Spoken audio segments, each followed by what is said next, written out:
Entzuten da.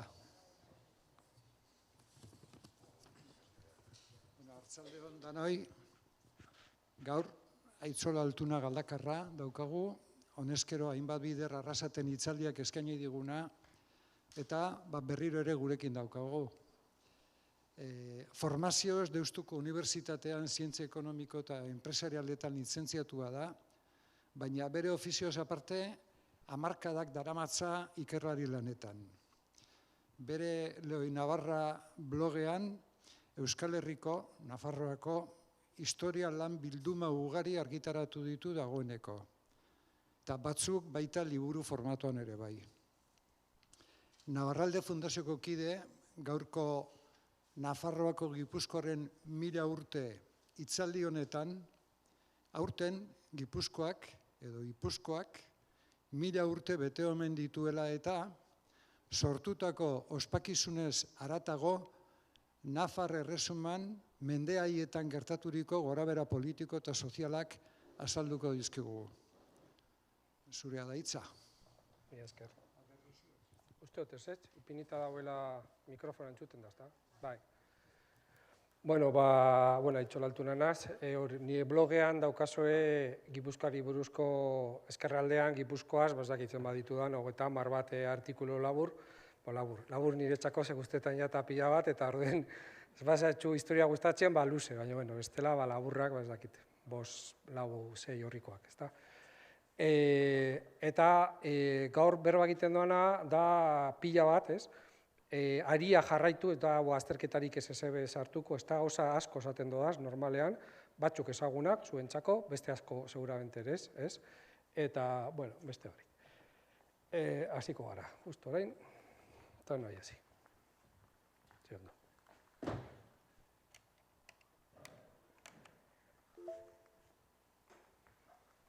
Bueno, baldatu barko naz lekuz.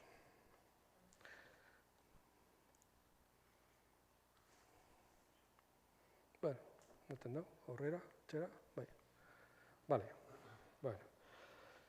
Bale, asko joan az historian, atxera, baina, gutxi gora bera, hasiko gara emetik, bale?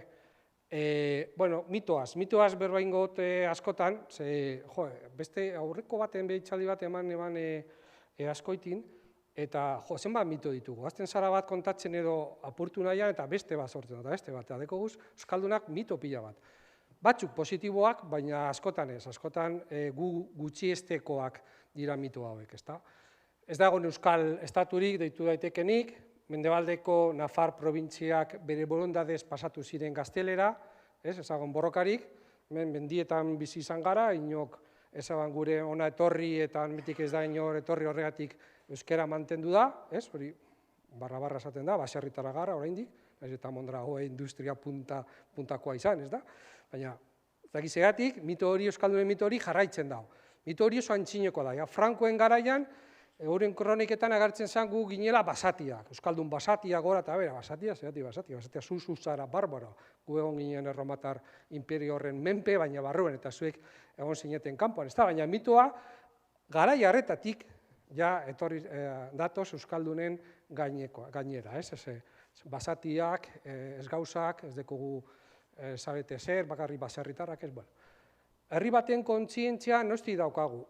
Kronika horietan, Frankoen kronika horietan, euren nahiaren kontra, esaten da bena, euskaldunak herri bat garela, oso ondo deskribatzen gaituzte, bai hegoaldekoak, datozenean musulmanak edo, eta iparraldetik, eta hegoaldetik bizigodoak eta frankoak, denek argi daukate, diferente garela eta euskalduna garela, hizkuntzaz azten direnean, esaten dabe, normalean, ez dago ulertzen, beste, eta bakarri dago aukera bat izatea. Baina, garai haretatik, bageneukan kontzientzia. Zer gertatzen da, erromatarrak konkistatuak izan gara, noski. Eta 400 urtez, konkista hori aurrera joan zan eta nahiko potente izan zen. Kristondonengo 3. mendean, barbaroak hasi ziren sartzen, eta 5. mendean imperio hori bertan bera jauz izan. Azkeneko mende horretan, legionarioak bertoko jendea zan. Hau defendatzen zuten militarrak bertoko indigenak ziren. Eta horrek importantzi izugarria uki da gure historian. Arabako lautada horretatik eta sakanatik sartzen zen erromatar autopistarik nagusiena, Burdiosetik etortzen zena eta Astorgarainokoa, eta bertako militarrak oso potenteak ziren. Hor zegoen indar handi bat militarra. Eta erromatar imperioa jausten denean, horiek dira poderea hartzen dutena, naturalki. Jausten dira instituzio erromatarrak, eta bertoko jendea, ditzen dena bagaudar eta rustikaniko mugimendu horrek sortzen dira mende horietan. 3. mendean, batez ere 5. mendean. Eta dokumentuetan antza ematen dau, nukleorik importanteena sakana inguruan zegozala. Araceli, Araziel agertzen dire dokumentu horietan. Hori da irati tal, ez? Iñaki Sagredo be esaten dauen moduan, badagoela momentu horretan, hainbat toki erdiko mendi horietan barriro euskaldunak goratza joaten dira. Barriro hiribildu horiek horrelako mendizkaetan, Pirineotan, zein gure inguruetan agertzen dira barriro erabiliak, ezta? Barriro defentsarako prest. Eta, klaro, esan dugu mitoak. Godo, musulman eta frankoen aurrean, batzutan ez gara garaile irten, baina gehienetan garaile irten gara. Eta horrek esaltzen dau hemen egotea, bestela, erromatar imperioa hausten danean, guzti horiek, aurreko guztia, egiten dute garbitu edo aurretik eramaten dabe. Zeran lortzen dugu hori? Lortzen dugu gure burua antolatzen. Lehenengo dukia, Baskoiako dukiak oso iparraldean dauz, Garona inguru horretan, eta Frankoen aurrean harresi bat egiten dute horretan. Baina hegoaldean be, agertu dira, arma pila bat, garaia eretakoak gero eta gehiago, non demostratzen duen, Baskonia guzti horretan bizi diren jendea, podere zentral bat behar du lauki, ze erabiltzen dituzten armak, zein gerrikoak eta guztia komunan daukate, kultura komuna daukate. Euren burua lurperatzerakoan, godoetik bereizten dira, frankoetik bereizten dira, eta noski musulmanen gandi bereizten dira. Beraz, beste herri bateko kulturaz ari gara. Hau da, Finaga, Basaurin. Baina, induzketarik importantena aldaietan agertu zen, hau da aldaieta, hau da Nanclares de Oca Araban, eta hor agertu ziren militar pila bat, goi mailako klaseak, eta horrek erabiltzen dute franziska. Dira aizkora, baina gerrarakoak. Jaurti egiten dena, pelikuletan, bikingoen pelikuletan bezalakoak.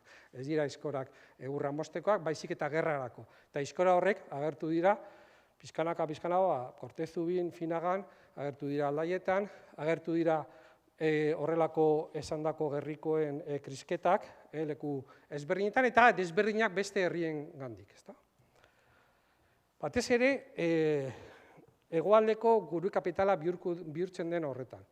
8. mendean, Imperio Karolingioa presio izugarri egiten dau Baskoniako dukerriko iparraldean, eta hegoaldea gelditzen da pixka bat bertako buruzagien menpe.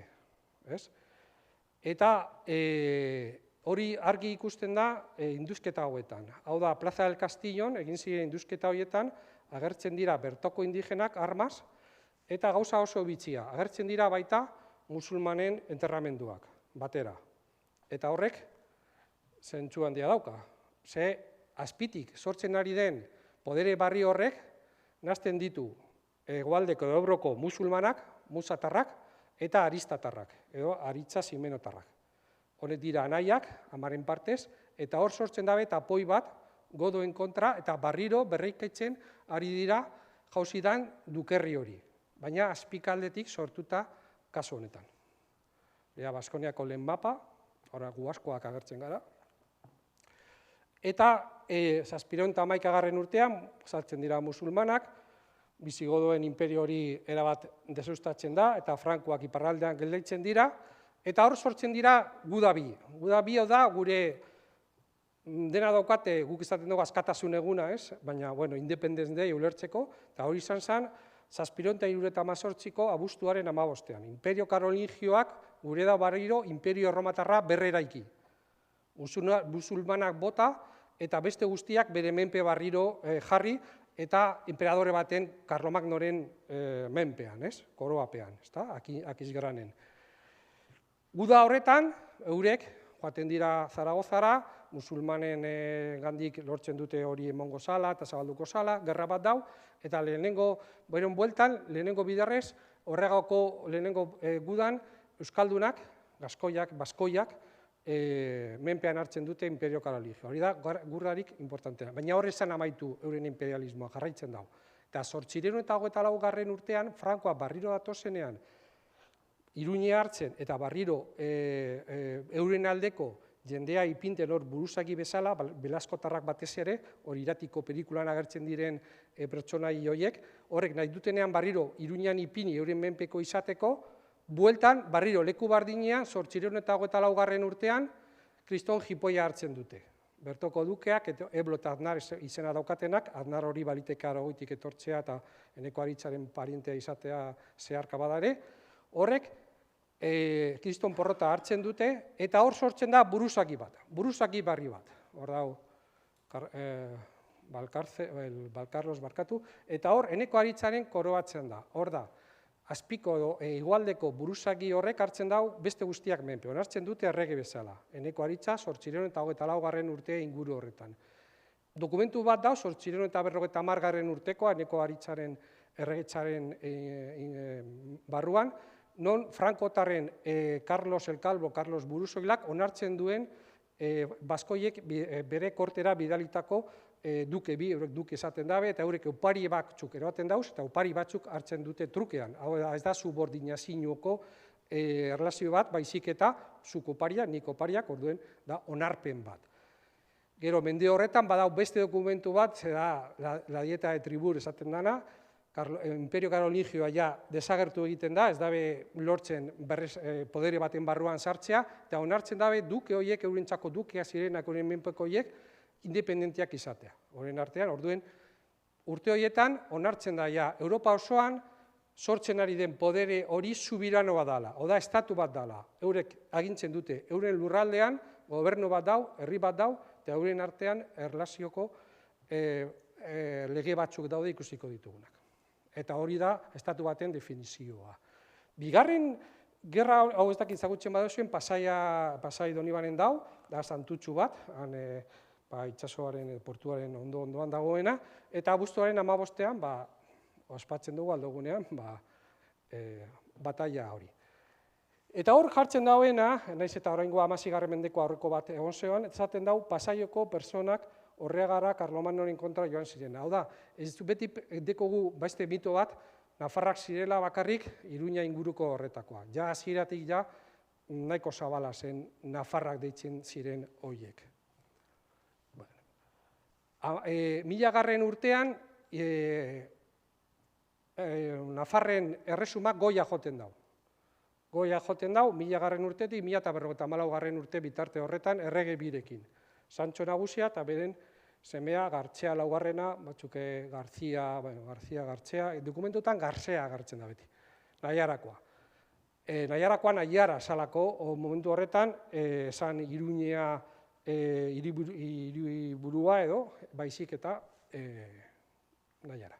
Eta, Afonso Agerrariarekin. Eta, esaten dago, zeatik da Euskaldunen erresuma, ez du nik esaten, Kroniketan agertzen da, hori dala hori hizkuntza naturala, errege guzti horiena eta leku guzti horiena, baina adibidez Arturo Kampionek esaten du Antxo Hirugarrenak bere semeari toda la población euskara itxizion. Méndez Pidal, espainolak eta fascista, oza, frankotarrak, esaten da, Sancho el Mayor quiso unificar un gran reino navarro, predominantemente vascón por su lengua. Hain ezaguna ez dena, baina Anakleto Ortueta aneuren sortzaileak esaten da, Sancho Hirugarrena el Mayor eligió sabiamente las fronteras del reino vasco. Es el gene tutelar de la nacionalidad vasca. Gracias a él vivimos como pueblo. Eta agian, ez da hain ezaguna, naiz eta itzaldi batzuk mundu daz handik eta ona, hori ezagutzen duzu, Agirre. Agirre berre azken urtera arte, hil zan egunera arte, egon zan Euskal Herriko historia idazten, berri idazten. Zebera konturatu zen atxerrian, katedraduna egin ebienean Ameriketako New Yorkeko unibertsitatean, konturatu esan txarto edo gaizki idazita zegoela, eta beste batzuen laguntzagaz, egon zan azkenera arte gure historia idazten. Eta berak liburu horretan esaten dau, nik diot Antxo Hirugarrenak nagusiak ez zuela soilik nazioaren batasuna sentitu, gainera, Estatu Konfederazio elkartu bat egiteko gai izan zen. Monarkia Pirinaikoaren Germaniar inbaditzaileek inbaditzaileen aurkako 300 urteko borroka horretan, 700.000 urte horretan, sortzen da Euskal Nazioa. Osa, kanpotik erasotua izan den hori azkenean kontzientzia bat hartzen dago. Guk defendatu behar gara, kanpotik datorren. Normala, beste nazio guztia sortu diren, ez gara ezberdinak. Eta hori arraroa da egiten jaku. Baina bete esaten duzko arraro garela, eta ez gara arraro gara normalak. Denetarik uki dugu, hau bai. Eta hau emoten dago antzinekoa dela, eta interneten ez dau, eskatu du liburua eta lortzen doan. Bai dauz esaldiak solte, oza, berak idatzitakoak, baina kasu honetan Irujo ari naiz ez Agirrez, baina kanpoan zegonean Londresen, eta Agirre dau galduta Alemanian, oraindik Nova Yorkeko bide horretan, Irujok lortzen dau Frantzian borrokatzeko, Inglaterra eta Frantziaren arteko paktu bat Euskal gobernu hori onartzeko. Eta berak idazten da horretarako konstituzio bat, anteproiektu esaten da, un anteproiektu de konstituzion. Eta kuriosoena da, berak esaten da Euskadi como sucesor del reino de Navarra idazten da. Eta mugak ipintzen dituenean, Nafarroko dira, ez gaur 7 probintzietakoak. Baizik eta Nafarroko historikoko mugak. Osea, Irujo ez da entzinekoa. Agirrek eta Irujok, eta Monzonek noski, soberan onartzen zuten, ezagutzen zuten Nafarroko honen historioa, gero bapatean, 78an desagertu da Navarriro. Bueno, eta okurrugit ezagutzen badozu ez esanik ez. Eta kontestu honetan, horregatik gelditu nazor, 1000. urte horretan gelditu naiz, 1554. urte horietan, sortzen da lur bat, Iputz izena dekona hasieran. Lehenengo testua, horregatik dira 1000 urte, 1025ko San Joan de Peñako dokumentuan, Jazetanian jakan agertzen da. Zergatik agertzen da hor, jaka orain Nafarroko erresumaren barruan dau, Santxo Hirugarrenak sortzen dau, Jon Basarian agertzen da oso garbi, Aragoiko konde guztiak hori da, gure leire, uren San Joan de la Peñako monasterio hau da. Eta oso argi daukate, Nafarroko erresuma barruan sortu zala monasterioa eta Santxo Hirugarrenak eta dago hori dena. Eta hor agertzen da Garzia Zenariz Idonagaila.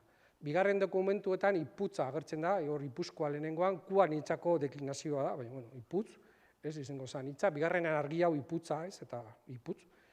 Eta Gaila barriro agertzen da, hirugarrenean agertzen da Gailaren alaba bat, eta laugarrenean ja Gaila hau eskondo egin da, ordurako Sancho Fortunioz Deioko da jaunarekin. Monjardin Estel herrian, beraz, Navarrako gorteko saldun batekin eskotzen da, lehenango dokumentatutako Giputz hau, ez? Doña Gaila, oda, lehenango Giputza. Txangizena. Vale. Eta zer da Gipuzkoa? Bueno, ikusiko dugu hemen mugan, ez da hain zehatza igual, hau ez da gehien gustatzen jatana niri, baina 3 ipiniko doaz agertuko diraz berdina. Baina, bueno, bai direla 3 zati. Zati bat, lehenango Bernari deitzen dana, gero 12. mendean San Sebastian Gaskoiez eta Donostia latinez, ez da euskeraz gaztelania hor, reiz eta erderaz, San Sebastian eta euskeraz Donostia da latina eta San Sebastian berez Gaskoia zan. Gaskoiez egindako hiria salako, Baionatik etorritakoak, ez? Orduan, Ipuzkoa zan erdiko zati hori bakarrik, Hirutenentzi Nafarrak, eta 12. mendean sortuko da Oñatiko konderria eta sortuko da Aitzorrozkoa ere bai, ikusiko dugun bezala. 11. eta 12. mendean, zati guzti hori, egon zan, Lapurdiko Bizkonderriaren barruan, hau da, Eneko del Castilloren argazkia, mapa dira, ez? Elizbarrutia ere, bat dator, 16. menderate, Elizbarrutia, gero Bizkonderri horretan, sortzen da Elizbarruti hori, eta Elizbarrutia mantentzen da, oraindik, beste 3 mendeetan gehiago. Horregatik dakigu mugak, nahiko zehatzak direla, eta existitzen dela, eta horrela dela. Orduen, horrek zati hori lapurtarrak ziren, momentu horretan. 3 Elizbarruti, ikusten duzuen moduan, hemen Ipuzkoako tenentzia hori Iruñako Elizbarrutian dago, eta mendebaldekoa, lehenengo hor Beleiakoa, gero Armentiakoa, gero Naiarara pasatu zan, gero Calahorrara, eta gero Santo Domingo de la Calzada, eta gero Santo Domingo, Naiara y Calahorra. Bueno, hori da mendebaldeko beste historia luze bat, baina dekona asko zer ikusi gure historiagaz eta konkistagaz. Baina, zuek ditu zineten horko herriko horretan, barriro tenentzia hori, ezta? Horre, Eneko del Castilloren mapa honetan oso argi ikusten da, ez? 3 zati, 3 lurralde, bai Elizbarrutitan, tenentziakaz nahiko bat datorrela. Eta zuen kasuan, zeuden bizkaitar leku horretan, oizpago horretan, Kalahorra, Bizkaia, hor Leniz, baiara guztia izango zen, zuen bakarrik, ez da. Euskararen aldetik be hiru sarie, Oiartzunen batez ere Goi-Nafarrera, Gipuzkoarra, hemen bizkaitarrak, mendebaldeko euskera, eta gero erdikaldekoa estango dago, ez da. Esaten da, txarto esan da, hor koldo, bera ibartarra da, koldo Zuazo, hobeto jartzen da, hor mendebaldekoa, ez da. Mendebaldeko euskeraz berbait, horregatik hau bizkaieraz nago, normalen baturaz egiten dut itzaldea, ematen dudaz, baina, hemen ondo ulertzen duzu, baina basoaz Donostiara ez dutxu ulertzen, Baturaz badazu etxe egiten, ni pa Dios. Eta erromatarra aurretiko hiru euskal herri zeuden hemen. Eta bardin, Oiartzun horretan Baskoiak, Irun arte, Mertxe urteak eroten da horretan Baskoiak, erdikaldean Barduloak, eta ja lurralde hauek izango ziren karistietarrak, ez da? Hiru denbora guztien, ez da? Bueno, ez badazu ezagutzen ez noa esaten bestela enrollatzen az. Hor, hiru barriro. Hau da, Beini Agirreren mapa, eta hori esaten dutxuna, ez da, ikusiko dugu beste bat eneko neran, itxak zehatzagoa da, ez? Hor muga non zegoen, ez da, nondik irtetzen zen. Ze batzuk pentsatzen dabe, adibidez eneko del Castillo honetan, hau zirela tenentziak. Ez aukatela irtera hori itxasora, beste batzutan, adibidez Patxiola Barriaren liburuan, agertzen da, badekola irteera, ez da. Muga, birritan dokumentutan agertzen da Astigarribia. Hori izan Bizkaiaren amaitzen zen Astigarribian, Mutrikun. Mutrikur hor arte, hor mapan ikusten baduzu, hori da Bizkaia. Hor, azten da beste gauza bat. Eta bakarrik izan daiteka Izorrotz. Bueno, baliteke beste izate, baina nik ez dut ikusten. Eta azkenekoak, bakizue, oinatikoa, txantxikoa, beti arraroak izan dira, 12. mendetik independiente, eta 19. mendean subastara irten zen. Eta Gipuzkoak diru gehiago eban arabak baino, bestela arabarrak izango ziren orain, problema hori gainera uste dut. Bueno, hori barriro, Gipuzkoako hiru eta bat tenentzia, ez? Iputz tenentzia Lardik Elkainonako lurrak, Zarauz Getarian, konkista ondoren gehitutako lurraldeak, Aizorrotz, Atxorrotz tenentzia, Gazteluren inbaziotik defenditzeko, 12. mendean, Santxo Elzabio jakitunak, Aitzorrozko gaztelutik, Eskoriatzako gaztelutik, hasita sortu zuen. Debagoiena, eta hor dauz alantza bat. Lurralde hauek zer ziran lehen. Bueno, nik Sagredoz badau iritsi zaldatu, Durangaldean kokatzen ditu, ezta? Nik, ez dakit.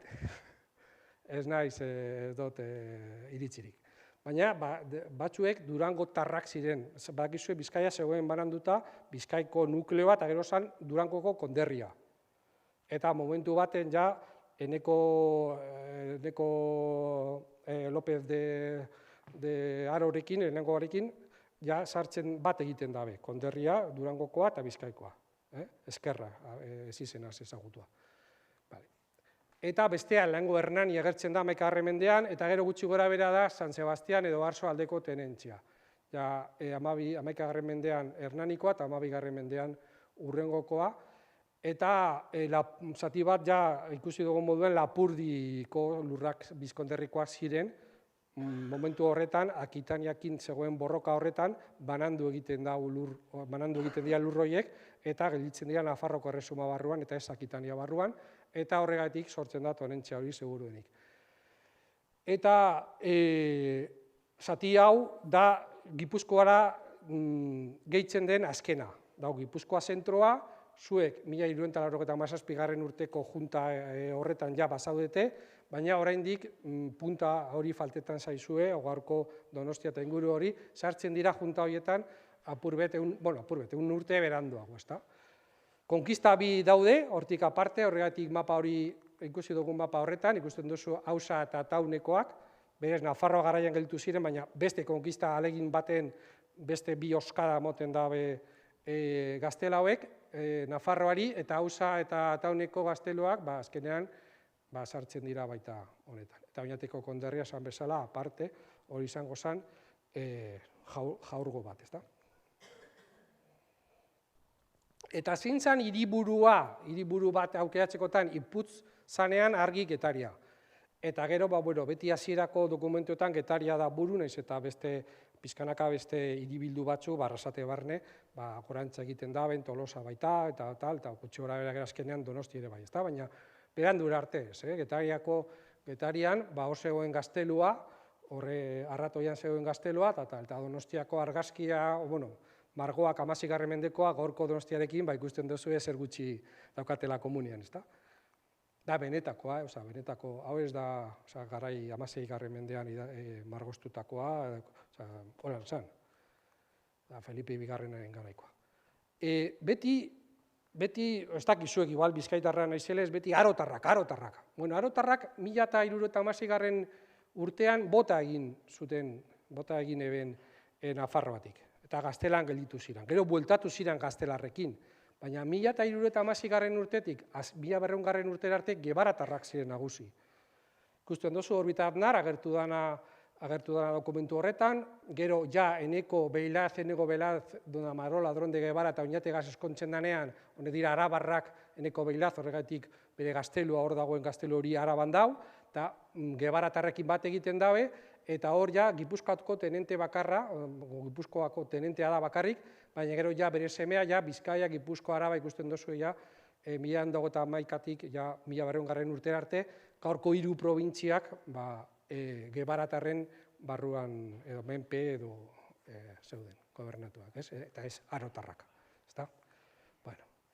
1224. urtean, hau da Nafarroaren mapa. Hor zer dau gehituta gaur Euskal Herriatik kanpo, oso gutxi. Ikusten badozue, Errioxa, non 19. mendera arte euskera hitz egin da Santo Domingoko eta Ezkara inguru horretan, eta, Bizkaia joaten zen, enkarterria joaten ziren Laredora arte. Hau da, Neko del Castillo, Nabarlur, Neko del Castillo, lan txukura. Eta Laredora arte joaten zen. Mapa guztietan beti Laredora arte. 19. mendeko mapetan, Bizkaia Laredora arte doa. Kastro guzti hori beti izin da Bizkaia mapa guztietan, azkenera arte. Eta zelan zegoen antolatuta? Era bat ez badakigu ere gero zelan antolatzen den ikusita, eta beste leku batzuk zelan antolatzen diren ikusita, interesantea da, dekoguzan datuak. Adibidez, Asironek, bere Asiron da Iruñako alkateak, Iruñako alkatearen tesi doktorala da Cabos de Armería. Cabos de Armería izango zen gure pariente mayorak, bandos, los jefes de los bandos. Ola sotarrak, oinaztarrak, hemen dekozuez inguruan pila bat. Eta hauren artean, Nafarroko, ja, 11. mendean agesten da, Berastegi Nafarroko Cabo de Armería bezala. Gipuzkoako hainbat jauntzoak bazeuden ja 11. mendean dokumentatua tesi doktoral horretan, ja Nafarroko barruan, bazeuden ja jauntzo horiek.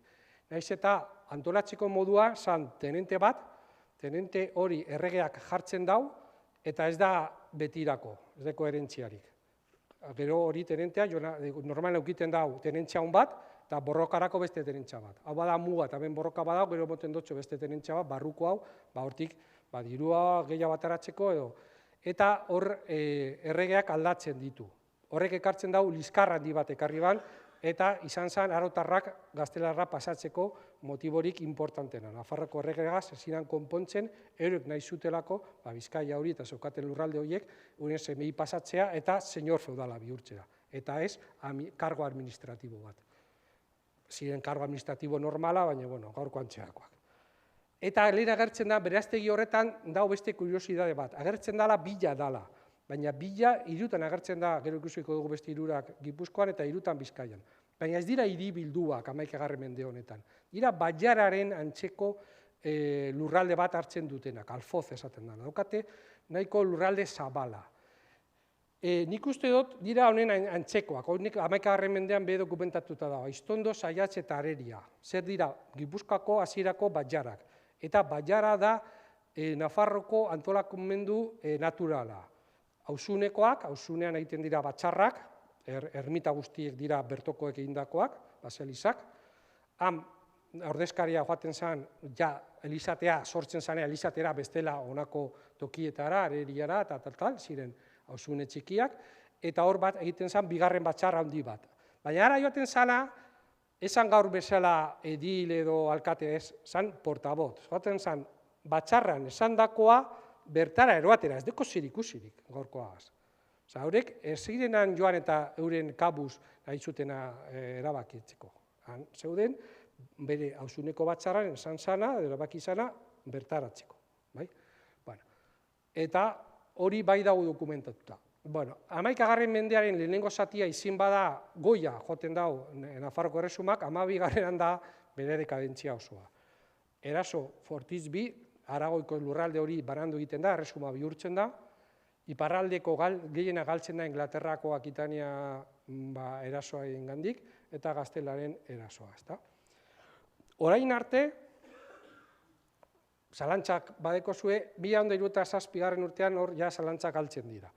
Nafarra izatea euskaldun izatearen sinonimoa da. Tudelakoak esaten dabe Nafarrak zarete euskaldunei. Horek musulmanak edo horren hizkuntza arabea danean. Oso garbi ikusten da Nafar euskaldun sinonimoa dela. Eta dokumentu hori ezagun horretan, Sancho Seiak esaten dau, lingua navarrorun den esaten den moduan, eta gazten da euskarazko hitzak, gazten dira euskarazko hitzak.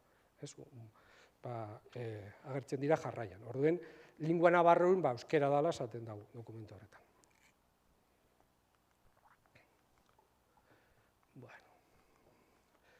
Beti barriro, gure burua gutxiesten dugu.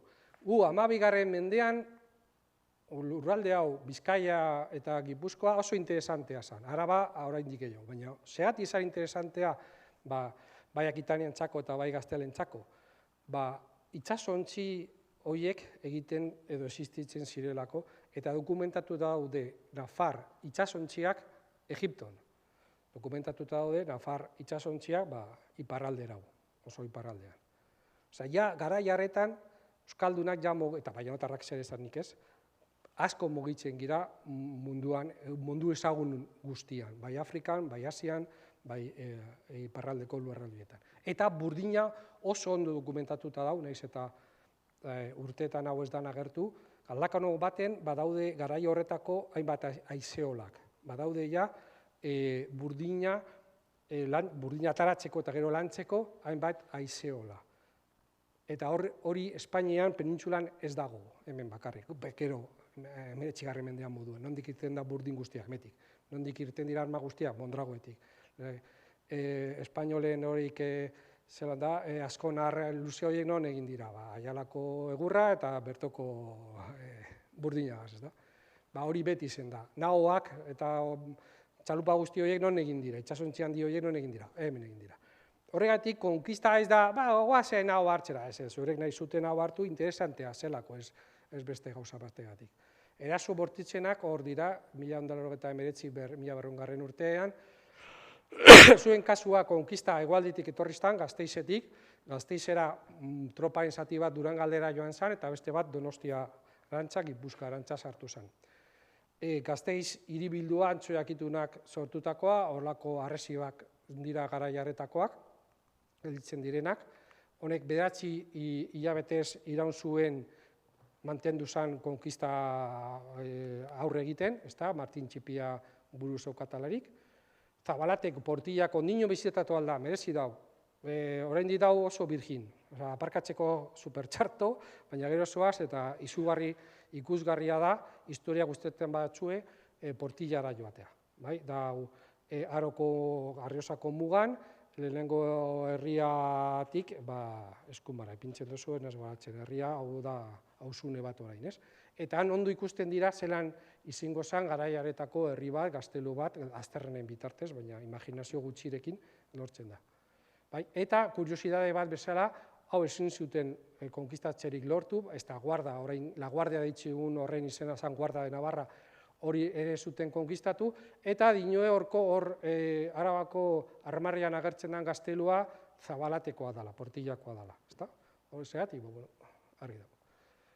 La Guardia mantendu zen, konkistatu nahi izan zuten, baina ez zuten lortu, eta 1476 urtean edo, azkenean lortu zuten hori bebai konkistatu, eta esan bezala Gipuzkoan oso ondo dokumentatuta dau Donostiako hiribilduak aurre egin etziela gaztelarrei, euren buru, tenentare buru bidaurre, horre gero lortzen ditu hainbat beste tenentziak Nafarro aske horretan. Ondo egin zuen bere lana, ze gero Nafarroko erregeak saritan hainbat tenentzi txiki eman otxozan.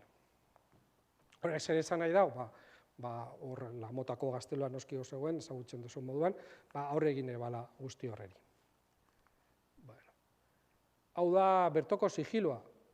Ez dakit hori norbaitek marraztu duen edo, suposatzen du baiez, baina oso polita ikustea.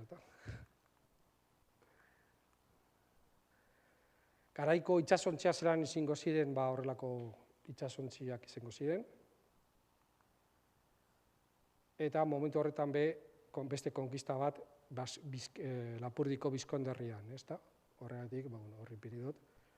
Azkenean paktu batekin amaitu zen, hori da Berengela Nafarroko erregina, eta dago argazki politagorik, ez, hor interneten. Bere tumba eta horra, eta hori da Ricardo Corazón de León. Eskondu ziren, baina zeukaten destinentxarik, eta arduen gelditu zen hortik kanpo. Destinentxango bazan, ez dakit, dukerri hori, Gaskoinako dukerria, seguramente, hauen semena izango zen, eta Nafarroarekin erlazioa nahiko sakona izango zen, baina zeukaten, ez zeben uki oinordekorik. Eta Gipuzkoa gelditzen da beti izaten dabe frontera de Malhechores, eta beti Nafarroari begira, baina ez da gira, 3 zeuden, 3 frontera de Malhechores. Gero ikusiko dugu beto, baina bat gelditu zen Akitaniagaz, lurroie noena dira, Nafarroarenak, Akitaniarenak, eta non dau muga. Adibidez, Nafarroa libre esan horregaz, ezagon mugarik, ziren lur komunalak. Hori arazo itxela zan, ez zegoen herrikarik, ez mendirik, ez zegoen ezebez, hor lur komunala. Dauze alde baten nire ardiak eta beste aldekoak dira nire ardiak. Nafarroan daudezan ardiak olasotarrana dira, eta Gipuzkoan dauzanak ere bai. Eta zelan pasatzen dugu muga, gaztelu bat dagoen ordian, eta nori ordaintu behar da. Horrek sortu eban kriston tentsioa, eta horregatik sortzen dira ikusten duzuen bezala, Tolosa, Ordizia, Garaiaretan, apurbet, muga hori eta hiribildu horiek sortzen dira, eta hemen beste dintza, Arrasateta. Eta 19. mendera arte ez bai da izugarri egon da, eta hau Gipuzkoan, Bizkaian baino. Bizkaian, beti esan da gezurra izan da ere, Arrotarrek, etorziela hemen Gaztelaora, eta Arrotarrek pato bat egin dugula, eta sartu ginela Bizkaian. Gipuzkoan, sekulan ez, beti ukidezu ez bai da hori. Ze ez bai da, konkistatua ala voluntaria entrega. Eta paktorik egon zen, sartu ginen Gaztelan, baina paktu baten bitartez izan zen, edo beste barik. Oso importantea da, ze Gaztela hauek esaten eben, ez dagoen paktorik. Horregatik zure foroak kendu aldugu, zure legeak ez dabe deus balio. Ipinal ditugu gureak. Ze hau konkista bat izan da, eta hemen ez dagoen paktorik. Eta horren, Gipuzkoarren eztabaida zan paktua zegoen ala ez. Adibidez, Arrasatetar honek esaten zuen, konkista, baina gero paktu bat egon zala. Eta Zaldibiak, Tolosarrak, esaten dago garai bardinean, paktua, baina sartu ginen Gipuzkoan, Gipuzkarrak Gaztelan, beste barik ezagon konkistarik, Nafarroakin azarratuta ginen bertoko erregagaz, eta horre abaitu zen gauzea. Eta espainolek, kasu honetan arrazoia zuten, eta konkista bat izan zen. Garai harretan oso ondo idazten dau Jimenez de Rada Toledoko artxapespikoak, adquirió y conquistó, conquistó ez baina adquirió eta obtubo esaten dago, ez? Obtubo, adquirió, eta hor agertzen dira, zer agertzen dira? Hartutako gazteluak, orain harin batean ikusiko ditugunak. Are gehiago, 1378 eta 1313 bitartean, hor markatzen ditudan jauntxoen gati batez ere, Gebara, Lazkao, Amezketa, Berastegi, Murgia, Alzaga guzti horiek, ze dira oinaztarrak, egia da gehienak dira oinaztarrak, baina ganboatarrak batzuk ere, hori esker, Nafarroko erresumara bueltatu zen Gipuzkoa, Carlos Bigarrenaren garaian. Carlos Bigarrenaren garaian, Kastillan, Gaztelan zegoen gerra zibil bat, errege bien artean, Pedro Lehenengoa eta Enrique Bigarrenaren artean, euren artean ezian ondo konpontzen, biak nahi zuten erregi izan, eta aprobetxan den dau Nafarroko erregeak, eta Gipuzkoa eta Araba sartzen dira beste merindade bat bezala. Baina ez da konkistarik, ez da armako gerrarik. Bertoko jauntzuek eskatuta sartzen da barruen. Eta antza oso bai Araban, bai Gipuzkoan, onartu ebien sartzea eta ez dau armako gudarik, ez dau gerrarik. Eta hor barriro ikusten da, zelan, resumau Gipuzkar batek esan eban bezala, hau da beti gurea, ez bai dugu euskalduna besterik onartu ez aitortu. ez dau inungo papelik non esaten dauen gu nahita sartu ginela Gaztelan, edo sartu ginela Akitanian, eta gero Frantzian, edo gero Espainian. Ez dau, bakarrik konkista armak eta horrelakoak agertzen dira bazter guztietan. Harin batean, zer gelditzen da garaiaretatik? Zer gutxi, romaniko apur bat, adibidez Aretxabaletan, hemen eta bebai Galagartzan eta badeko zer romaniko apurbe, garaiaretako ermiten ondorengoak dira horiek, eta Aretxabaletan uste dagoela hierrian, baina gutxi, baina bai daude hainbat gazteluen astarnak. Argiena hau, honen azpian, hau ez da izango garaiaretako aroski, baina hau berez, esaten dabe Santxo Abarka sortu zela, baina 12. mendean Santxo Indartsuagaz bai zegoen eraikia, eta badakizuen bezala, Hondarribia izan da, Nafarrotik espainolek konkistatutako azkeneko gazteloa. Ze, bertan gotortu egin ziren, San Francisco de Xavierren anaiak eta beste hainbatek lortu zuten bi urtetan edo aguantatzea ejertzitu. Orduan, Carlos Bosgarrenaren ejertzitori, pentsatu, aleman horren ejertzitori espainola, laskedeteak, alemanak eta kriston ejertzitu horri, 1504 urterarte. Hor, izan zen hori. Oihartzunen, Hernaniko terentzia horretan, Beloagakoa, ezagunena, harri gehien gelditzen dena hor izan de, holako itxura eukiko zeban, 14. mende baten, 15. mendean uste honik. San Adrian, Goierri Araban, hor zegoen gaztelua, pasadizo horretan, holako itxura bat eukiko ban, gutxi gora bera. Segatik, horti pasatzen zen, erromatar garaiko kaltzada, horti pasatzen da Santiago bidea, Done Lekue bidea, eta horregatik leku estrategikoa da Lautadara pasatzeko eta bide hori hartzeko. Mendikutekoa gaztelua, berriki Oñater, orain dela urte gutxi aurkitu dabe gaztelunen astarnak, Gazteluaitz, punta horretan. Gaztelu Berri Etxegaraten, hau be nahiko ez ezaguna, baina horbe zegoen gaztelua. Armak agertu dira, eta gerra konkistatuaren zantxuak, askonak, gezipuntak, hor hainbatetan agertu dira, dago Euskal Herriko Arkeologi Museoan, Aitzorrotz, Mendikute, Ereñotzar Bizkaian, Urdaibain, Euskal Herriko agertu dira, horrek emoten dago, gerra bat egon dela, konkista bat egon dela, ze hor dauz aztarnak. Aizorrotzekoan, ezagutzen dozuen bezala Iñaki Sagredok egin ebazan induzketak, berak itxura hori emoten dutza hor zegoen gazteluari orgoian, hori pinero zuen plaka hori, gaur beste plaka bat, komentario bat egin horretaz. Iñaki Sagredo bertan agertutako Aizorrotzeko aztarnak horrezek dira, bereziena da sigilu hori agertu dana, arrano beltza, nahiko berezia beste dira arma normalak, askonak, gezipuntak, ez dakiz zer, baina monetak, txamponak, Nafarroko eta gero Gaztelako txamponak, baina bereziena igual sigilu hori da, arrano beltza. Komentatzen handi datorren, baina, abitu, horrekoan. Berak emandako argazkia da, hor handiko zu. Bergarakoaz ez da ia ezebe gelditzen, baina, hor Iñaki Barriro egon zan, eta, gutxi gara bera itxura hori ikiko ban, goikaldean egurra gehiago betean, eta, barko bat da, eta zuen kasuan, ez da, Mondragoen. Ezagutzen duzu, ze hor kartelean agertzen da non zegoen, ez da. Baina zer detaileretsu bat, ez? Tomás Urzaiki esaten dau, en el año 1080 orbita Cenariz al formalizar una donación en el Valle de Leniz, esaten dau, al monasterio de San Millán de la Cogolla, nos deja la primera constancia escrita de la única villa. Berak, villa uste dut hartzen dauela hiribildu bezala. Nik uste dut hor, garai horretan ez da hori. Ez da hori oraindik, ez da villa bat hiribildua residuna. Ez enten mismo, in super tribu in villa de Leni. Nik uste dut esaten dauela, in villa de Leni esaten dau gehiago, niretzako baiarari egiten dauela hemen. Osea, baiaraz ari dela, eta ez leku hain zehaz batetaz. Nire ustez dokumentu honetan. Eta berak kokatzen dago San Andres inguruan. Hirugarren bila, 11. mendeko dokumentuetan da Elkano, justo Getarian, eta barriro. Leku importante bat, eta agertzen da Elkano.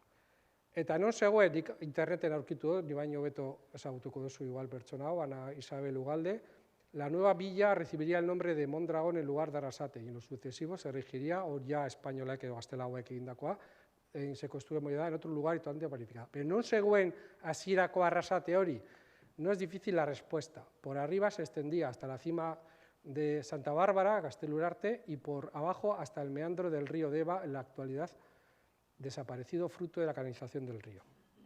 Hor egongo zen lehenengo Arrasate hori, eta ez, bueno, gero hiribildua, ezta? Berak hori esaten dago, ez dakit ni induzketa egongo zen. Baina bai hor niretzako beli leheniz dala Arrasate, baina baiala sari dala gehiago. Baina izango zen lehenengo referentzia mekoi. Gero esan bezala, bi gaztelu berandu konkistatuak izan zirenak, eta hor gipuzkarrak direnak, horra hauza pasadan astean edo egin zen horragorako ibilaldia, ezta? Hor plaka hori ipini zen, ere bai, ja aspaldi. Hau da espektakularrenetarikoa, ezta? Eta azkenekoa, jo, nahiko zaila da, askotan non zegoen gaztelua ikustea, ezta? Baina, bueno, hor montaje bat, fotomontaje bat, eta hor gaizkile muga horretan, ez? Baina oraindik 16. mendean, Ramón de Zaldibar Tudelako historialariak esaten dago. Siempre han estado los guipuzcoanos sujetos a la corona de Navarra, no por encomiendas, sino por súbitos y vasallos. Kurioso da, ez dala gauza berria Nafarra zaretela. Gipuzkoaren kasuan beti igonda kontzientzia hori. Historialariengan, herrian, gauza guztietan. Ez da Bizkaian gertatu zana. Bizkaiako historia horretan nahiko ezberdina da. Adibidez, hau da Bizkaiko gaztelu bat, Ereño Txarrekoa, hor ikusten duzue Urdaibai ezaguna, behan Santimamineko kobak, eta hor ipini izan Castillo horren nondik norakoak. Eta hau ipini dut adibide bezala, ezta? Zuek plaka hori ipini duzue eta oso ondo ipinita, baina plaka honetan bai esaten dela Iruñako erresuma horretan esaten dago plakan egindako gaztelua dela, baina gero agertzen dira gaztelauak 13. mendean eta ez dago konkistarik ez ezebez, oso naturala da.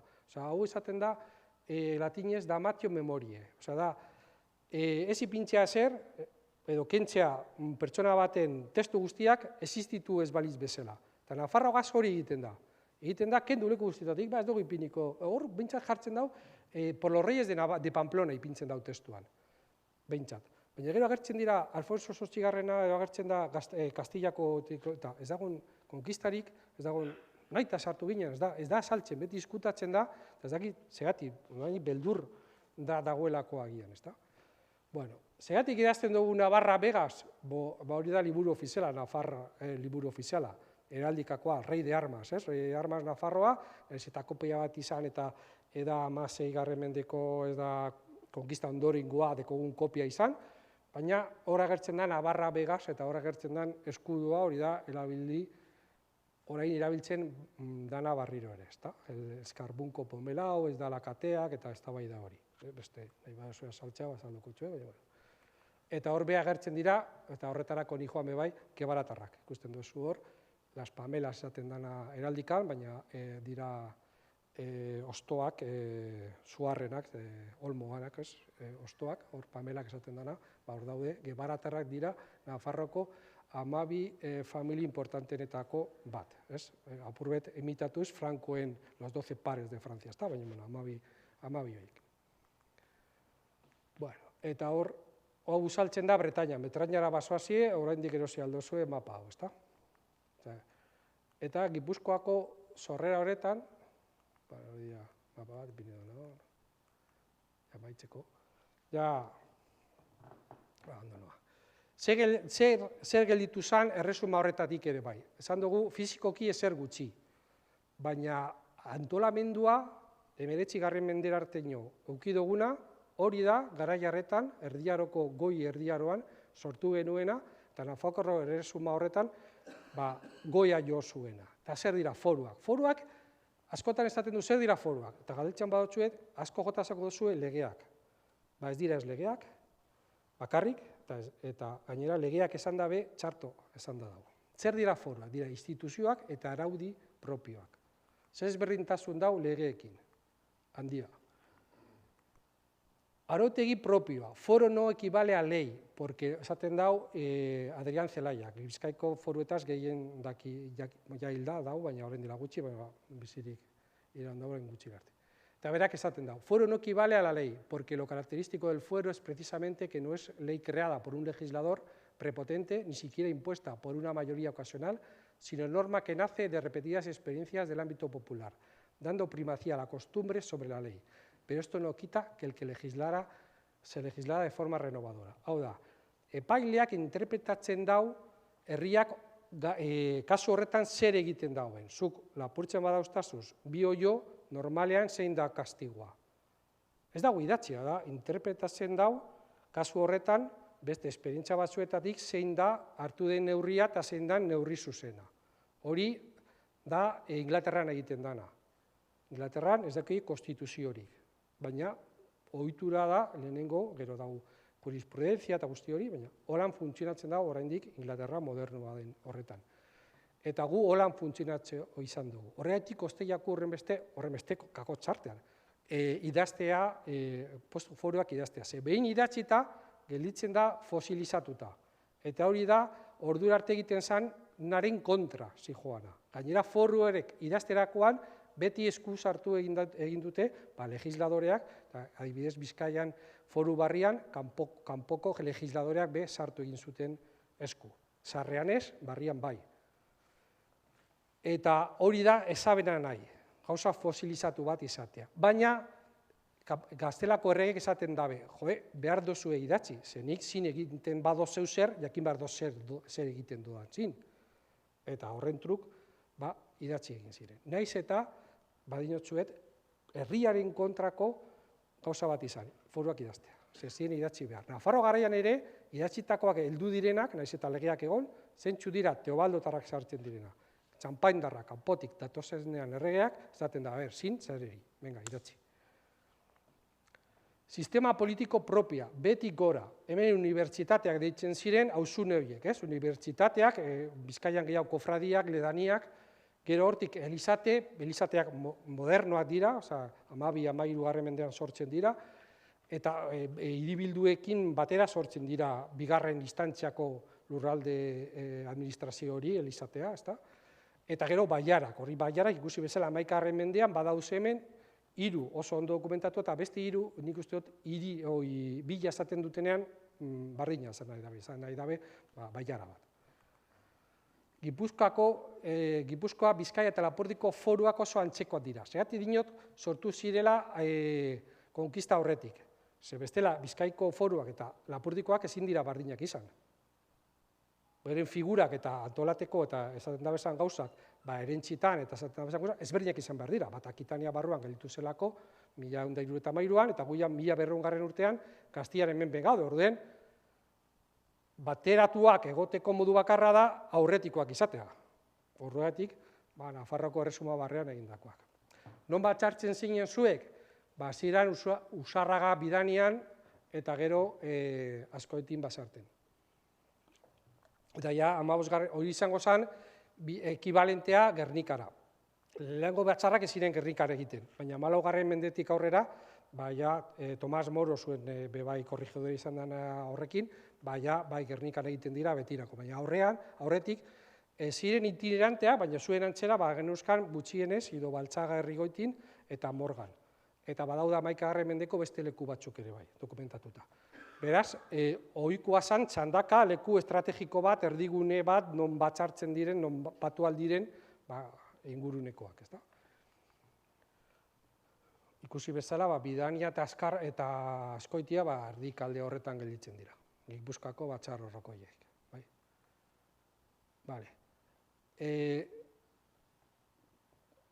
Hermandadiak eta juntak. Batera funtzionatzen dabe momentu baten. Eta 1401 urtetik batu egiten dira eta ezin dira bereiztu. Hermandadiak erresuma guztietan zeuden. Hermandad de las marismas. Hori dira, kostaldekoak. de las marismas de Castilla, esaten zen, eta zegoen Bermiokoak, Castro Urdialesekoak, eta guzti horiek batzartzen ziren, eta Santoña, eta tal. Hermandad de la frontera de tal, eta ziren bakarrik, bertoko gaizkileak harrapatzeko edo sortzen ziren taldeak errege batek emondako legedi baten barruan, eta emondako kapazitate baten barruan, gaizkile horrek justiziaren aurrera erbateko.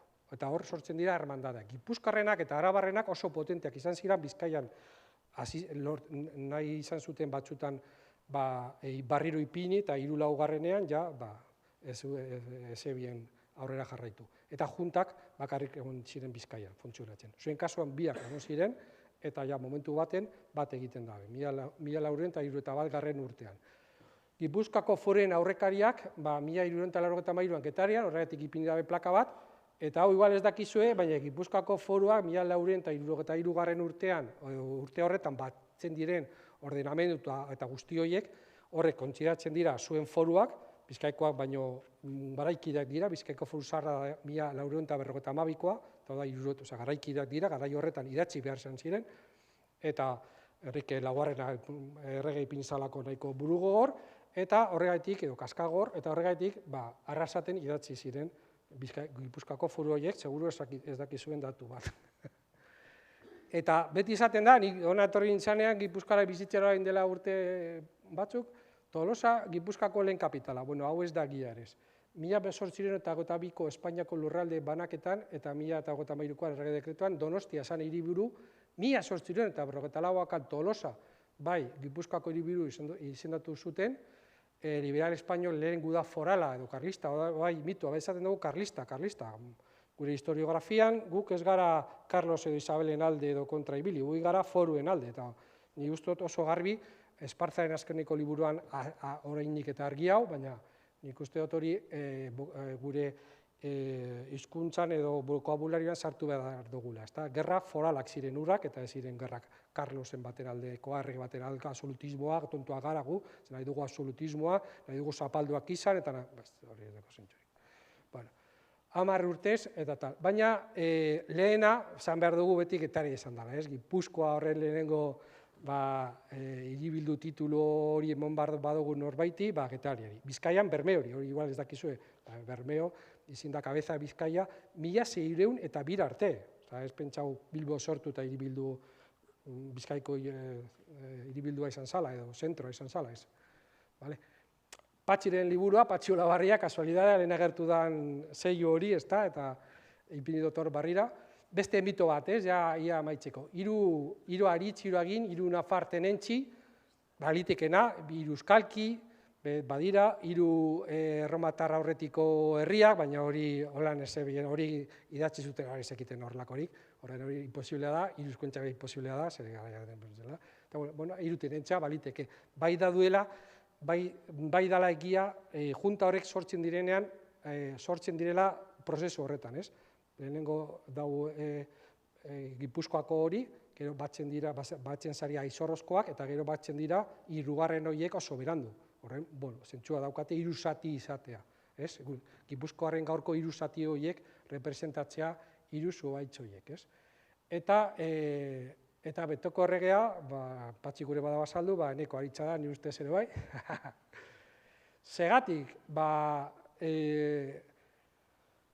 Segatik, ikusten badozue, hor agertzen den errege horren antz gehien, hori sigilu hori sortzen da, ez dut idatzi, baina 1470 ez? Hor da dokumentatua, baina lehenengoa dekoguna holan ja irudia, 1483ko uste esaten duzula azpeitikoa, ezta? Hori, garai horretan, ikusten duzu hori itxura hori dekola. Eta ematen dau, garai horretan, zegoen Portugaleko liburu honetatik kopiatuta dagoela. Eta liburu horretan, agertzen den espatadun eta hor mundua edo horbea daukana bere eskerraldean, agertzen den errege bi daude, Alfonso Zazpia, eta ez dekonak Gipuzkoarekin zer ikusirik, eta Eneko Aritza. Eta Eneko Aritzaren ikusten badozu, bai dekola itxura handia horrek, ezta? 19. mendera arte inok ez dago esaten kontrakorik.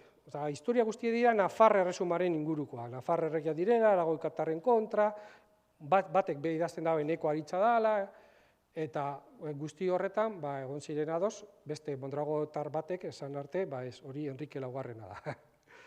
Eta, hori izan zen, gerra famosoa heraldikan eta horrelako gauzetan, baina ez dago ezebe aportatzen. Aportatu nondik ateratzen duzun ideia barri hori. Bai, garaikidea dela sigilu horrekin. Bai, baina garaikidea izatea, garai horretan, zeuze esan behar dabe berataz, ez da? Ze argi badaukazu hori dela, garaikide horreko testuetan agertuko zen. Enrique Laugarrena agertzen da, edo Kastillako ez da agertzen horrelako testurik oso berandura arte, ez da? Asko laburtuta. Aldatu daben beste gauza bat da atxekaldea, hori da gulez, heraldikan esaten dela gorria. Orain gelditu dan dekozuen horretan, gelditu da ez dakiz kolori da hori, marroia ez dakit. Itxasoa eta hiru zati, berak esaten dauen moduan, orain agertzen diren horiek dira abetoa, konifera, gauza arraro bat, aginak balira hori izango zen, baina aurrekari honetan, berak demostratzen duen moduan agrono bati tal, horrek dira aritzaren ostoak. Sigilo horretan agertzen diren ostoak ez dira aginak. Aginak gero Zaldibiak asmatutako, 16. mendean, asmatutako ipuin bat zan, non barduloak, euren buruak kanpo beste egiteko, erabiltzen zuten aginaren ostoak, eta hori pozontxoa diren lez, Cesar Augusto etorri zanean, erromatarren alde ipintagatik edo amore esan boteagatik, baina da asmatutako historio bat aginen horrena. Horregatik, hor da hori ipinitakoa. Eta Aritz Ibarra, nik ezagutzen dudan horren montajea da azkeneko hori, erregeak kendu behar badugu, eta kizegatik, orain monarkia ez da ondo ikusita, baina behintzat, atxekaldea gorri itxi eta konifera horiek kendu.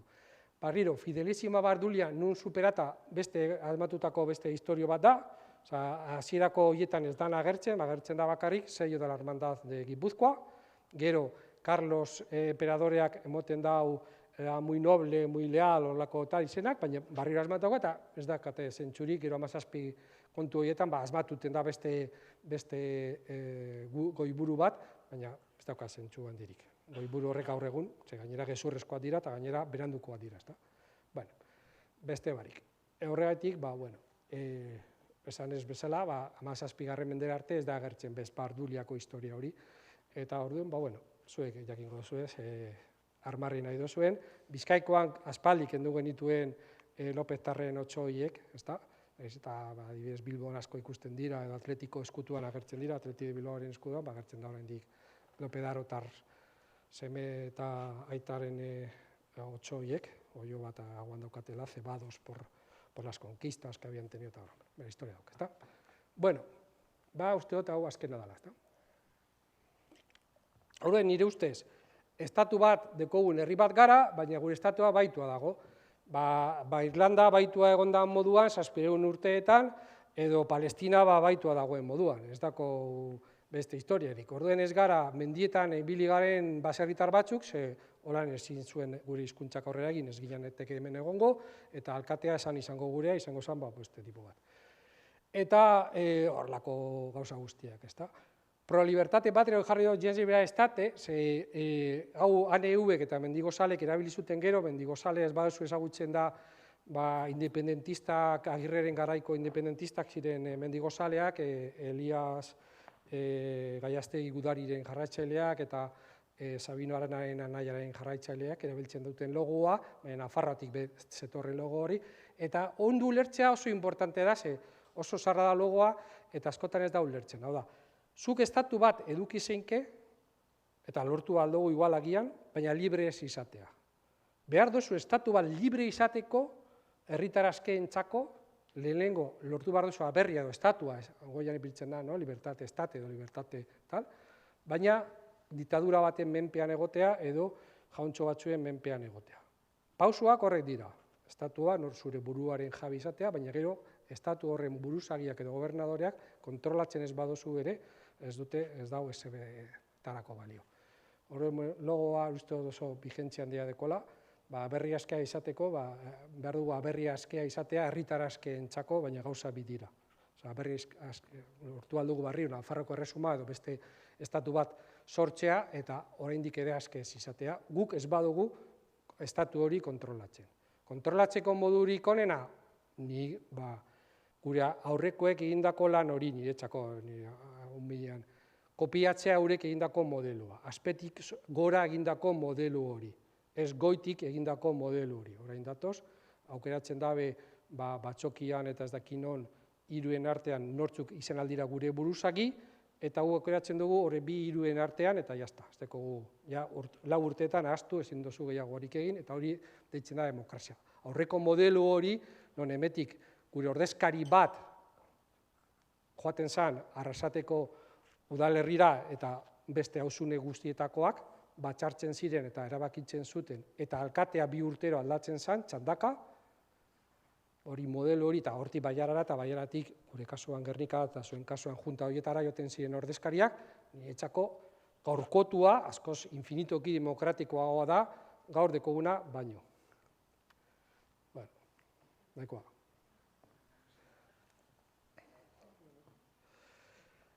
Galderak, ez naiz?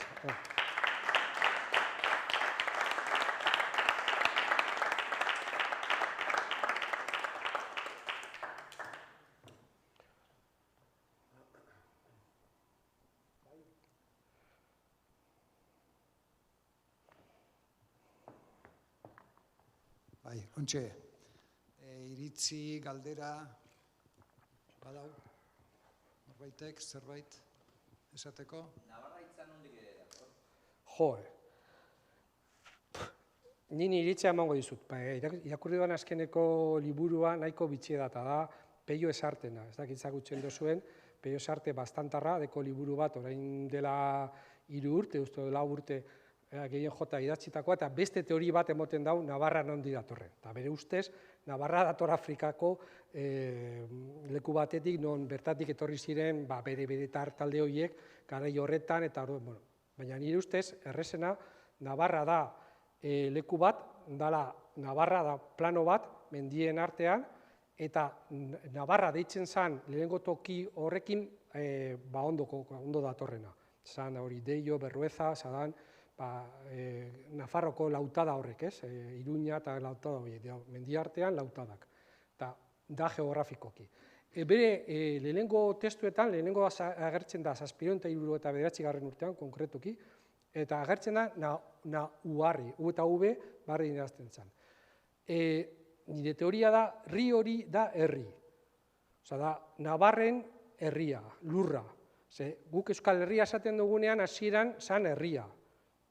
Zan lurra, esan país, gero país gelitu da bebai como kontzeptu politikoa, baina lehenko testutan oso garbi herria zan lurra, adibidez Txorierri. Txorierri ez da el pueblo de los pájaros, da Txorien lurraldea, ez? Goierri da goiko lurraldeak, ez dira goiko herriak.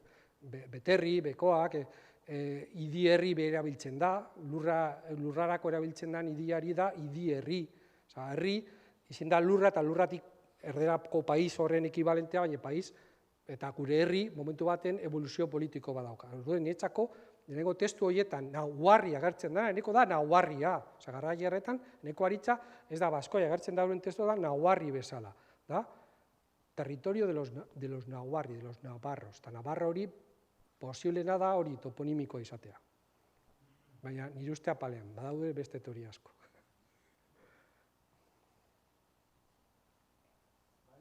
Gehiago, iritzi, galdera.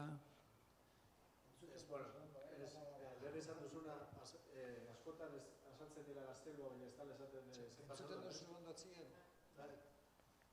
Hori, 1000 urte urren adira, Santelmo erakusketa ez da ikusi duzuen, baina... Sandiate ez joateko, Sandostia ez joateko. Bueno, ja, azte honetan... Amaitzen da.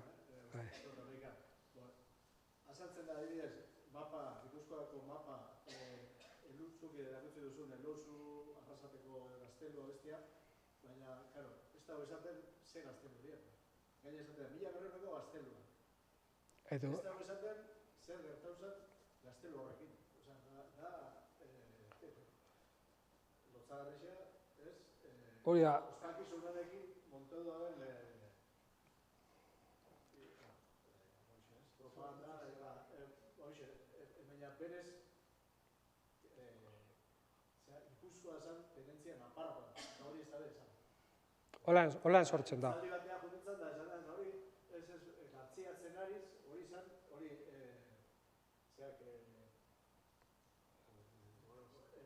lehen tenente naparra gartziatzen, lehen tenente naparra Gipuzkoako lehen tenentea, Hori. gartziatzen ariz izen zen.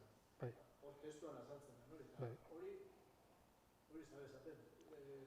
Da tipo bat, ez horre azaldu zen, zuk esaten dut, latinez esaten dela eskutatzen den Hori bai. Hola egiten zen, Romatarrak etortzen zirenean eta igual enperadore bat ezala izan ona haurentzako hartzen zuten bere figura guztiek, testu guztiek, eta derrepente desagertzen zen historiatik horrela. Eta gure Nafar historiagaz, edo independenti zen ginen historia horregaz, bardin egiten da denbora guztien, izkutatu egiten da.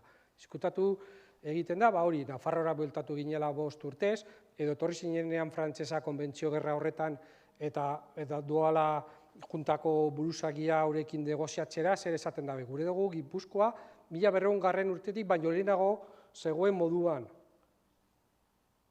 Gauz egiten, berba egiten, Gerra de la Konbentzio 1793 urte horietan, eta horren dokumentuan agertzen da, nahi dugu bueltatu, frantsesak bihurtuko gara, baina bueltatzen bagara 1200 urtean geneukazan kondizioetara. Zezentzuri doko, oso garbi, ari bat dagoela hor, kontzientzia bat zelan lehen Nafarrak izan zirela. Eta gauz ja berbat egiten 19. mendean. Tomas, Esparzaren azkeneko liburua, una república tal, ikusi badozu Zumalakarregi buruz, una república vasca, ez dakit izan da titula ondo, Zumalakarregi buruz, berak ondo esaten dau. Carlos esatorren, Tomasek, Zumalakarregi zaukan lurraldearen jabetza, eta jendeak zer esaten utxan jendea? Bihurtu zaitezu errege barri. Eta zelan, bihurtu zaitez Nafarroko erregea. Ez ara bihurtu euskaldunen errege barria, asmatuko dugu estatu bat, ez, hartuzuk Nafarroko koroa, esaten dutxie Zumalakarregiri. Hartu, zu koroa, lurraldea zurea da, zu zara soberanoa. Noka egitzen da lurralde baten, podera daukana, noka podera, poder militarra dekona. Poder militarra dekonak nahi dauen egiten dago. No zeukan, Zumalakarrik, esaten du, bihurtu zaitez errege. Eta justo zoritzarrez edo, torri San Carlos eta amaitu zan roi hori. Baina 4 hilabeten, egon zan, hor ziur gabetasun bat, non Europako prentsa guztietan agertzen da ere bai, que Zumalakarregi se quiere convertir en nuevo rey de Navarra.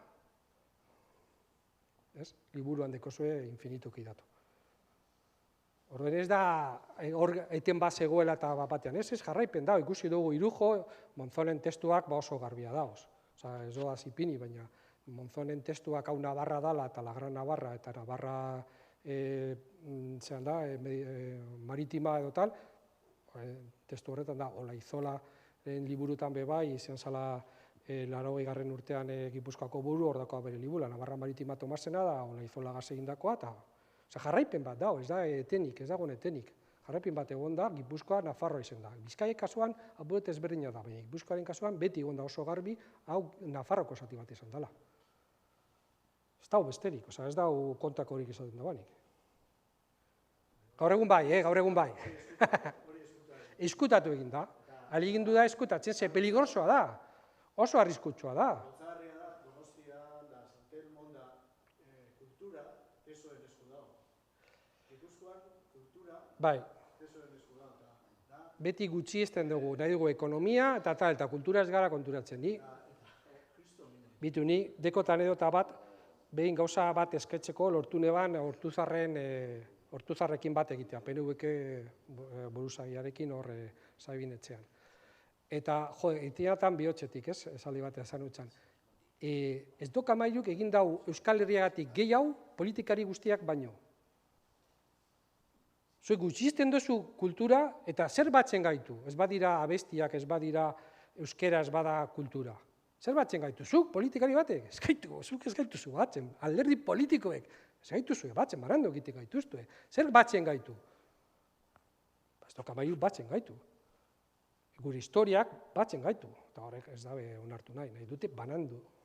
Ikusten badabe Euskal Herri bateratu bat edo horrelako zeuzeren zantzua, ezin da onartu da, oso arriskutsu da. Zu pentsatu, 19. mendeko gerra zibil hori handiek, horre bai izin dira zibilak, militarrak, gerra guztia militarrak, ez? Baina, hemen miliziak zeuden, gerrak foralak edo karlistak, bigarrena batez ere, 180 hemen, gerren edo guden eta hildakuen 180 Euskal Herrian gertatu ziren, edo gure inguru honetan, bakarrik. Ia da gure gerra espainolen kontra. Guk hori saldu aldeutzut, Espartak egiten duen moduen, independentzia gerra bezala.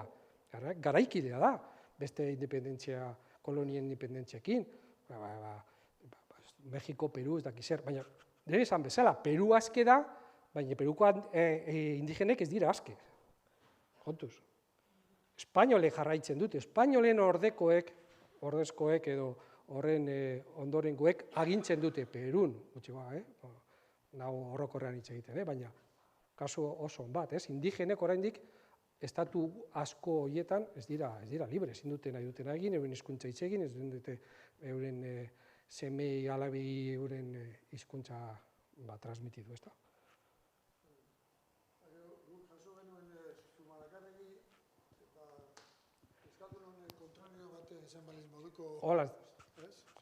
Bai, eta el antiguo régimen, retrógrados, de los curas les engañaban, euskaldun guztiei, venga, tío, eta zuei ez. A los católicos de toda la vida, zuek izan zarete baino beho. Niri dena dela, Zumalakarregi bala galdu batek hil zuelako historia hori, nahiko zalantzasko iruditzen zaite, ze hori bai afirmatu egin da hola, baina ez dakizen bateraino, ze hor gero sendatzeko eta nola joan zen da ibili zen.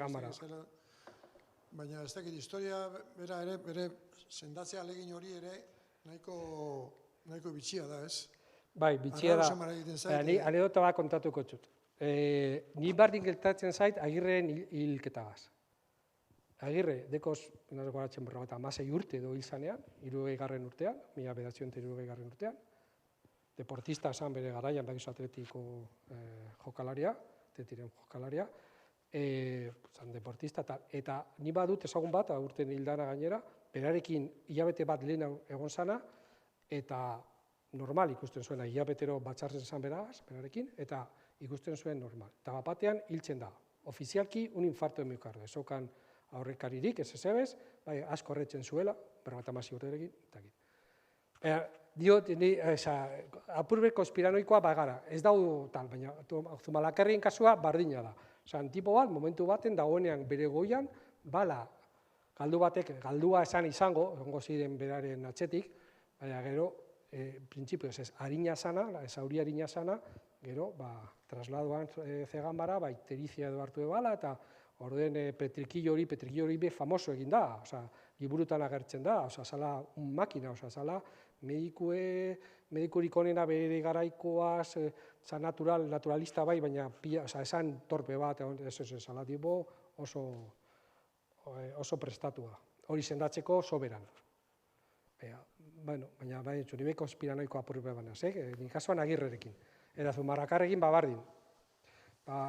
Igual nahi duzulako horrik izatea gure buru, norbaiten, ez? Agirrerekin dau, anedota, eta hori bai dagoela gutxi gora dokumentatua, nahi baduzue ja amaitzeko, Agirre esan independentista.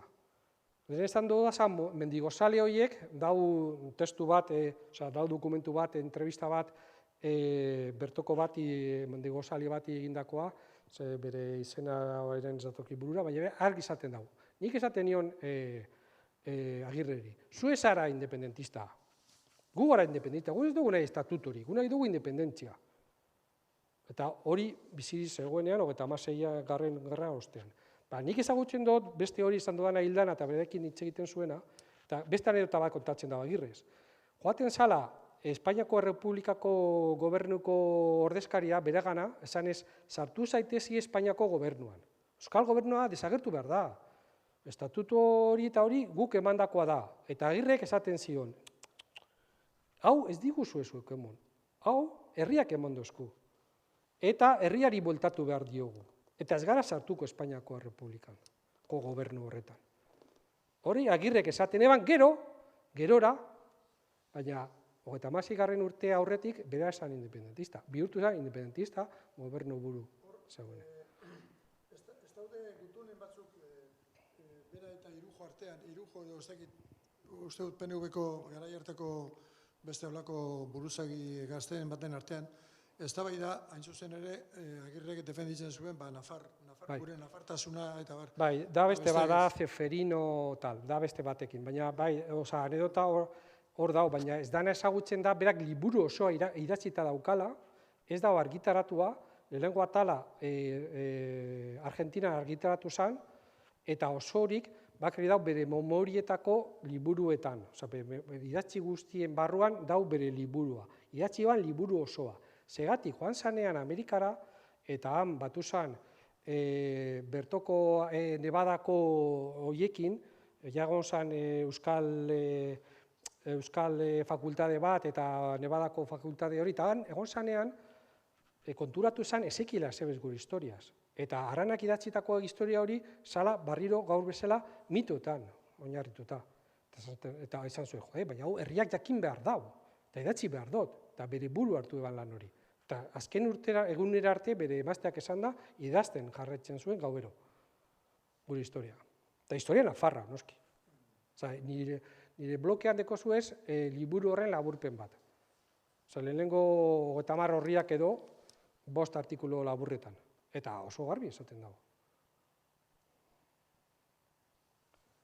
Izkutatutako historia bat dela, ez dela Sabino Arana errua, ze berak, han, Ameriketan irakurtzen dauzan liburu horiek Espainian ez zituen aurkitzen. Frankoen gudak eta guzti horiek Espainian ez denazia bisigodoak eta musulmanak. Eta Frankoak, eta irakurri bat zanean guzti horiek, esan dago, zimendeko baskoien dukeak eta zer dira honek ere bai. Eta konturatu zen, historia hori barriro kendu egin dozkuela. Hau. Bai, azken komentario galderan bat, edo? Horaxe orduan? Mila esker. Vale.